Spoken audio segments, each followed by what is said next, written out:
മതത്തെ സമർത്ഥമായി ഉപയോഗിക്കുന്നതിൽ എല്ലാ രാഷ്ട്രീയ പാർട്ടികൾക്കും പങ്കുണ്ട്. അതിൽ പ്രത്യേകിച്ച് ഭാരതീയ ജനതാ പാർട്ടി രാമക്ഷേത്ര നിർമ്മാണവുമായി മുന്നോട്ട് പോയിട്ട് അത് അവരുടെ ഒരു പൊളിറ്റിക്കൽ അജണ്ടയാക്കുകയും അതിലൂടെ അവർ വിജയം വരിക്കുകയും ചെയ്തിട്ടുണ്ട്. എല്ലാ മതചിഹ്നങ്ങളെയും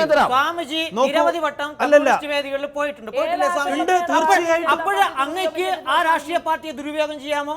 ആ രാഷ്ട്രീയ പാർട്ടിക്ക് അങ്ങേ ദുരുപയോഗം ചെയ്യാമോ? ഇല്ല, നമ്മള് ഏത് പാർട്ടി വിളിച്ചു കഴിഞ്ഞാലും നമ്മൾ പോകും. അവിടെ രാഷ്ട്രീയം പറയാറില്ല.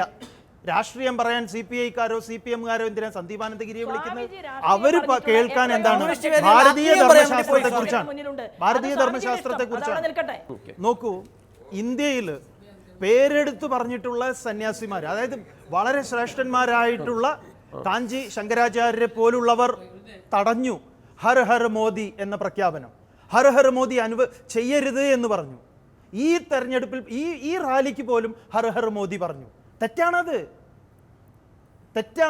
ഹർ ഹർ മോദി എന്ന് നിങ്ങൾ ഉപയോഗിക്കരുതെന്ന് കാഞ്ചി ശങ്കരാചാര്യർ താക്കീത് നൽകി. പക്ഷേ ജനങ്ങളുടെ അടുത്ത് കൈവിട്ടുപോയി. ഇപ്പൊ എല്ലാവരും പറയുന്നു ഹർ ഹർ മോദി എന്ന്. മതം എടുത്ത് ഉപയോഗിച്ചതല്ലേ അത്? സ്വാമി ആരാ ഉപയോഗിച്ചത്? കോൺഗ്രസ്സുകാരോ കമ്മ്യൂണിസ്റ്റുകാരാണോ ഹർ ഹർ മോദി പറയുന്നത്? ഹർ ഹർ മോദി പറയുന്നത് ആരാണ്? അല്ല, ഉത്തരവാദപ്പെട്ട ആരെങ്കിലും പറഞ്ഞിട്ടുണ്ട് സ്വാമി ആരാണെന്ന് സ്വാമിക്ക് പോലും അറിയില്ല. എല്ലാ കാര്യങ്ങളും ആരുടെയെങ്കിലും മേലെ ആരോപിക്കരുത്. ഹരഹര മോദി എന്ന് പറയുന്നത് ഒരു മോട്ടോ ആയിട്ട് രാഷ്ട്രീയ പാർട്ടി ഇറക്കിയിട്ടുള്ള ഒരു സാധനമല്ല. ഇനി നമോ എന്നുള്ളത് ഉപയോഗിക്കുന്നുണ്ട്. നമോ എന്നുള്ളതിന്റെ അർത്ഥം എന്താ? അല്ലെ നമഹ എന്ന് പറയുന്നതിന്റെ അർത്ഥം എന്താ? നമസ്കാരം എന്ന് മാത്രമേ ഉള്ളൂ. അതിന് ഈ പറയുന്ന നമ്മള് ഗുരുഭ്യോ നമഃ അല്ലെങ്കിൽ ഒരു വ്യക്തിക്ക് വേണമെങ്കിൽ നമസ്കാരം പറയാം. ഈ നമ എന്ന് പറയുന്നതിന് യാതൊരു ജീർണതയും ബാധിച്ചിട്ടില്ല. ഈ നമോ എന്ന് പറഞ്ഞാൽ എന്താ കുഴപ്പം? സ്വാമിക്ക് എന്താ കുഴപ്പം? അതിന്റെ അർത്ഥം സ്വാമിക്ക് അറിയോ? അതിന്റെ അർത്ഥം അറിയാമെങ്കിൽ നമുക്കിപ്പോ പറയാൻ പറ്റാത്തൊരു അവസ്ഥയാണ് നമോ എന്ന്. അതെ, ആദ്യകാലത്തൊന്നും ഈ ജാതി മതവ്യവസ്ഥകളൊന്നും ഈ ഇലക്ഷൻ ബാധകമല്ലായിരുന്നു.